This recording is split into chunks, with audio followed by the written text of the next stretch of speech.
आज स्वातंत्र्य दिनाचा चांगला दिवस आहे. कोणाला काही बोलायचं नाही असं वाटलं होतं, पण आपले मोदीजी कुठे गप्प बसू देतात लोकांना. लाल किल्ल्यावरून देशवासियांना संबोधित करताना साहेबांच्या जॅकेटवर लावलेल्या छोट्या तिरंग्यात रंगांचा क्रमच बदललेला दिसला. ज्या राष्ट्रध्वजाचा मान राखण्यासाठी देशातील लाखो सैनिकांनी बलिदान दिलं, त्याच तिरंग्याचा असा अपमान. खरी धक्कादायक गोष्ट तर पुढे आहे. आपल्या राष्ट्रध्वजाची एक संहिता आहे, फ्लॅग कोड ऑफ इंडिया.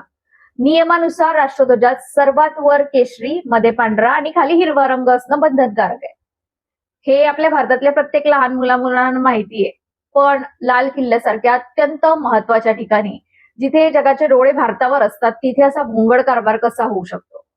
आता जरा विचार करा, ही चूक जर अपोजिशनने केली असती, एखाद्या विरोधी पक्षाच्या नेत्याने केली असती, तर या लोकांनी लगेच हाय हल्ला करून त्याला थेट देशद्रोही ठरवून टाकलं असतं.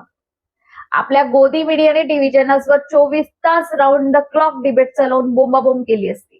पण आता जेव्हा स्वतःवर ही वेळ आली आहे, तेव्हा लगेच कॅमेरा अँगल किंवा तांत्रिक चूक असल्याच्या सभ्य शोधल्या जात आहेत. अरे थेट 15 ऑगस्टच्या दिवशी, तोही देशाच्या पंतप्रधानांच्या हातातून, असा निष्काळजीपणा व्हावा आणि वरून देशभक्तीच्या गप्पा मारायच्या. सामान्य नागरिकांनी थोडी चूक केली की कायदेशीर कारवाई होते. मग सर्वोच्च पदावरील व्यक्तीला हे नियम लागू होत नाहीत का? असल्या दांभिक देशभक्तीची खरं तर लाज वाटली पाहिजे. आता तरी सरळ सरळ देशाची माफी मागून टाका मोदीजी, हीच अपेक्षा आहे आता लोकांना तुमच्याकडून. पण गोष्ट फक्त या निष्काळजीपणापुरता मर्यादित नाहीये. स्वातंत्र्य दिनाच्या भाषणात पंतप्रधानांनी महिला आरक्षणाचा मुद्दा उपस्थित करत विरोधी पक्षांना आव्हान दिलं, हवं तर श्रेय तुम्ही घ्या, पण डिलिमिटेशनला, महिला आरक्षणाला मदत करा. आता ऐकायला हे खूप उदात्त वाटतं, पण यामागचं 888 जागांचं राजकीय गणित समजून घ्या. डिलिमिटेशन म्हणजे डिलिमिटेशनचा घटना दुरुस्तीशी काय संबंध आहे? 84वी घटना दुरुस्ती, या घटने दुरुस्तीनुसार लोकसभेच्या 543 जागांवर 2026 पर्यंत फ्रीज करण्यात आल्या होत्या आणि नवीन संसद आणि 888 जागा म्हणजे सरकारने नवीन संसदेत लोकसभेच्या 888 खासदारांसाठी बसण्याची व्यवस्था केली आहे. सध्या 543 जागांवरून थेट लोकसंख्या वाढीनुसार जागा वाढवायच्या असतील तर संविधानात विशेष बहुमताने म्हणजे 2/3 मेजॉरिटी करून घटना दुरुस्ती करावी लागेल. उत्तर भारतातील राज्यांमध्ये लोकसंख्या वेगाने वाढली आहे, तर दक्षिण भारतातील राज्यांची लोकसंख्या नियंत्रणात आहे.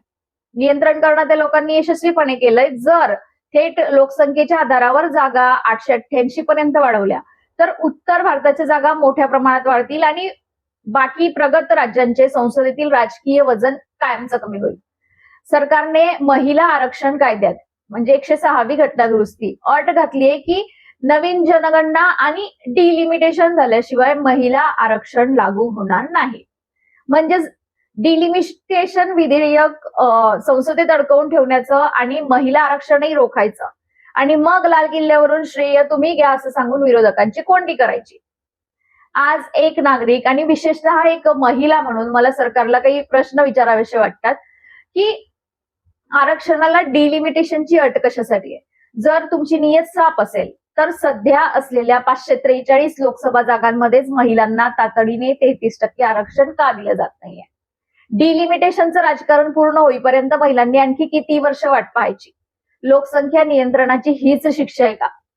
महाराष्ट्र आणि दक्षिण भारतातील महिलांनी कुटुंब नियोजन आणि लोकसंख्या नियंत्रणात मोलाचं योगदान दिलंय. मग आज डिलिमिटेशनच्या नावाखाली राजकीय प्रतिनिधित्व कमी करून महिलांनाच का शिक्षेस पात्र धरलं जात आहे?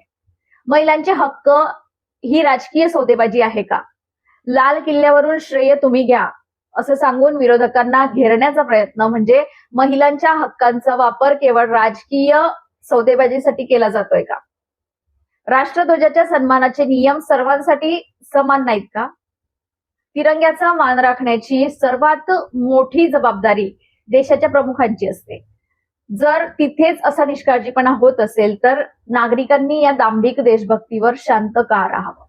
तर मंडळी, राष्ट्रध्वजाच्या बाबत झालेला हा निष्काळजीपणा आणि डिलिमिटेशनच्या नावाखाली महिला आरक्षण रोखून धरणं तुम्हाला योग्य वाटतं का?